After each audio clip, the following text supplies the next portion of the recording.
Hey, Luke, it's good to see you. As you know, it is back to school season, but you kind of have even bigger news in your house, and I'm so excited for you. We want to welcome your beautiful baby boy, Lou, and your wife, Ronnie. What a great photo here. How's everybody doing?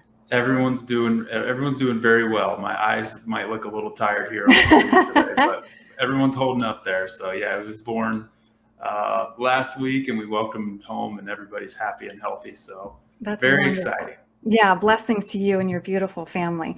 So you know what you have to look forward to in 18 years, right? Is sending Lou off to college.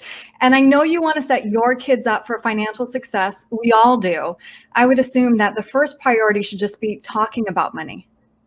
Yeah, definitely. Never too early to start thinking about college saving when it comes to your own children. So, I'm part of the Twitter generation, and there was an interesting theme that kind of went through there, which was all through high school, we got taught American history, Revolutionary War, algebra, calculus, and all these other things, Mm-hmm. and never talked about budgeting, taxes, credit, any of those things as we go into college. So I think it's vastly important to set our kids up for success in the way of literally just having the conversation, Yeah. knowing where your spending habits are, how to build credit and how to pay your taxes and be tax efficient. And let's talk about two of those things that you just mentioned. And the first one being a budget. What should we be considering when we're drafting up a budget with our kids? Budgeting is first and foremost important, really, for every level of life, but especially in college. So you can see the 50-30-20 spending plan there on your screen. You've got your must-have expenses making up 50%. Housing, rents, utilities, transportation, eating, all of those things. You've got your flexible expenses in the middle there at 30%. And then kind of some supplemental goals that make up the last 20%: entertainment, travel, that sort of thing. Mm-hmm. And I was really surprised to learn this. According to FINRA, 54% of students have never calculated what their monthly payments will be after they graduate if they do take on debt. So, I mean, that's a big, important part of budgeting. And you mentioned some changes to FAFSA, too, that could affect not only students, but grandparents.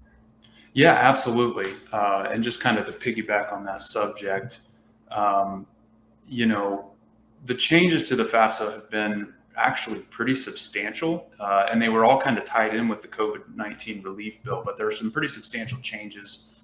One, to simplify them and make it easier to qualify for Pell Grant money.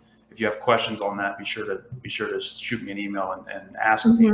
But the big one, at least that our clients and people we work with are concerned with, is how can I set aside money in an efficient manner to help my children or grandchildren through college.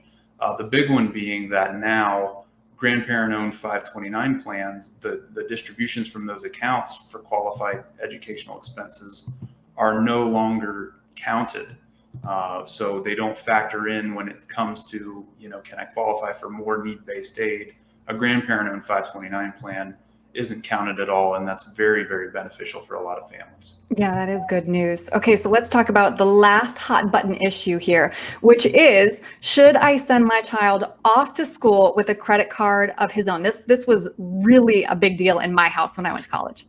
Absolutely, and probably not one with a $25,000 limit. I'll just yeah. Yes, I do think it is important for kids, even in college, and I wish for myself I had known this at the time, to begin to establish a credit score. And the biggest thing would be, giving them a credit card with a low limit, making sure they're being responsible and making their payments on time, and also even possibly adding yourself as an authorized user so that you can closely monitor their spending habits. But as you can see on the graph there, payment history, making sure every payment's on time, is the most important piece when it comes to that FICO score.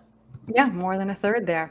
All right, well, this was really important. And I know that you've even done classes before on college preparation and saving for college. If somebody wants to talk to you, what's the best way to reach you? Absolutely. They can go to our website, www.eikenberryretirement.com.